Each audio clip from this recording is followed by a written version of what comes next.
रोज रोज मुलांना डब्यामध्ये वेगळं काय बरं बनवून द्यायचं किंवा नाश्त्यासाठी वेगळा असा कोणता पदार्थ करावा जो त्यांच्यासाठी पौष्टिक देखील असेल आणि अगदी कमी वेळामध्ये पटकन तयार होईल, तर त्यावेळेस तुम्ही हा चीज पराठा नक्की बनवू शकता। अतिशय कमी वेळामध्ये बनतो आणि टेस्टला बेस्ट होतो। आता इथे मी एका बाउलमध्ये एक छोटी वाटी गव्हाचं पीठ घेतलं आहे, त्यामध्ये पाव चमचा मीठ घालायचं आहे। मीठ व्यवस्थित पिठामध्ये मिक्स केल्यानंतर यामध्ये थोडं थोडं पाणी घालून जशी चपातीची कणिक मळतो ना, परफेक्ट तशीच ही कणिक मळून घ्यायची आहे। कणिक मळून झाल्यानंतर याच्यावरती अर्धा चमचा तेल घालायचं आहे। हाताने अशा प्रकारे चांगलं प्रेस करून करून ही कणिक मळून घ्यायची आहे।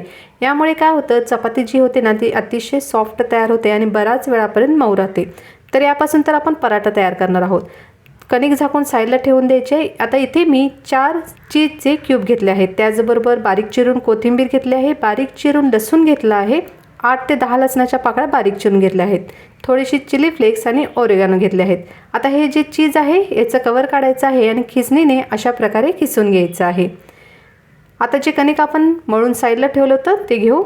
यातील थोडीशी कणिक घेऊ, जितकी आपण चपाती लाटण्यासाठी घेतो ना बरोबर तितकाच गोळा घ्यायचा आहे आणि ते चपातीसारखं आपल्याला लाटून घ्यायचं आहे। मोठ्या साईजमध्येच लाटायचं आहे, छोटी साईज वगैरे अजिबात नाही करायची। लाटत असताना मध्ये त्याला अजिबात तेल लावण्याची आवश्यकता नाही। कणकेचा गोळा घेतल्यानंतर दोन्ही साईडने पीठ लावायचं आहे आणि चपातीच्या आकारामध्ये याला गोल लाटून घ्यायचं आहे। आता इथे आपण चिली फ्लेक्स आणि ओरेगानो जे वापरलं आहे, हे ओरेगानो बनवण्याची पद्धत अतिशय सोपी आहे। ओव्याची पानं असतात ना, ते ओव्याची पानं वाळवली जातात आणि त्याची पावडर करून हे ओरेगानो बनवलं जातं। त्याचबरोबर वाळलेली लाल मिरची असते ना, त्याच्यापासून चिली फ्लेक्स बनवलं जातं। दोन्हीही कोणत्याही किराणा दुकानात तुम्हाला आरामात मिळून जातात।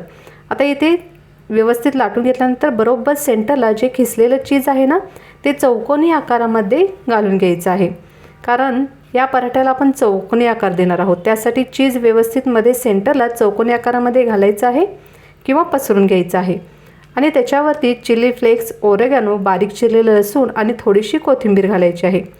कणकेची चारी बाजू अशा प्रकारे फोल्ड करून थोडीशी दाबून घ्यायची आहे। त्यामुळे काय होईल, हे व्यवस्थित लाटलं जाईल आणि अजिबात कुठेही यामधून चीज बाहेर येणार नाही। दोन्ही साईडला पीठ लावायचं आहे आणि अगदी हलक्या हाताने हे लाटून घ्यायचं आहे। खूप जास्त मोठा आकार करायचा नाही। लाटून झाल्यानंतर याच्यावरती थोडीशी बारीक चिरलेली कोथिंबीर, त्याचबरोबर बारीक चिरलेलं लसूण आणि थोडीशी चिली फ्लेक्स घालायचे आहेत। चिली फ्लेक्स घालून झाल्यानंतर काय करायचं आहे, लाटण्याने अगदी अलगद हाताने हे आणखी एकदा व्यवस्थित प्रेस करून लाटून घ्यायचं आहे।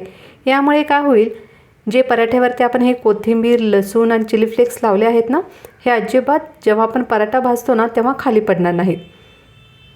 पॅन गरम झाला आहे। आता पॅनवरती हा पराठा घालायचा आहे आणि दोन्ही साईडने सोनेरी रंगावरती भाजून घ्यायचा आहे।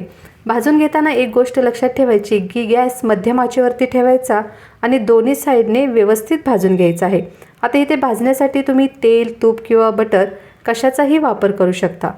गॅस मोठ्या आचेवरती जर केलात ना तर काय होईल, पराठ्यामध्ये जे चीज आहे ना ते मेल्ट होण्यास सुरुवात होते आणि पराठा तव्याला चिकटण्याची शक्यता असते। तर त्यासाठी काय करायचं आहे, गॅस मध्यम आचेवरती ठेवूनच अशा प्रकारे एकदम मस्त असे सोनेरी रंगावरती भाजून घ्यायचे आहेत।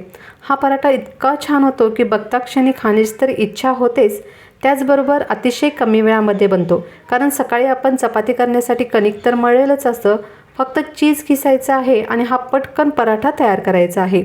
अतिशय कमी वेळामध्ये बनतो। मुलांना डब्यामध्ये काहीतरी वेगळं हवं असेल किंवा नाश्त्यासाठी सकाळी जरी घाई गडबडीत तुम्ही बनवायचं म्हटलात ना, तरी देखील अगदी आरामशीर हे बनवू शकता। लहानच काय तर मोठे देखील अतिशय आवडीने खातात, इतका हा छान पराठा होतो।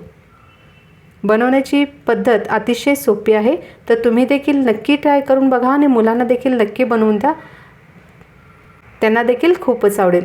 आता इथे मी चौकोनी आकारामध्ये पराठा केला आहे, कारण मुलांना पराठा छान दिसला देखील पाहिजे। तर यासाठी इथे मी चौकोनी आकारामध्ये पराठा तयार केला आहे। चौकोनी किंवा गोल आकारामध्ये देखील तुम्ही हा पराठा बनवू शकता। आणि चीज हा असा पदार्थ झाला आहे की जो लहानांपासून मोठ्यांपर्यंत सर्वांना अतिशय आवडतो। हा वेगळ्या पद्धतीने बनवलेला पराठा तुम्हाला कसा वाटला ते कमेंट करून मला नक्कीच सांगा। त्याचबरोबर चॅनलवरती नवीन असाल ना तर चॅनलला जरूर सबस्क्राईब करा। परत भेटू आपण पुढील रेसिपीसह, तोपर्यंत टेक केअर, बाय बाय।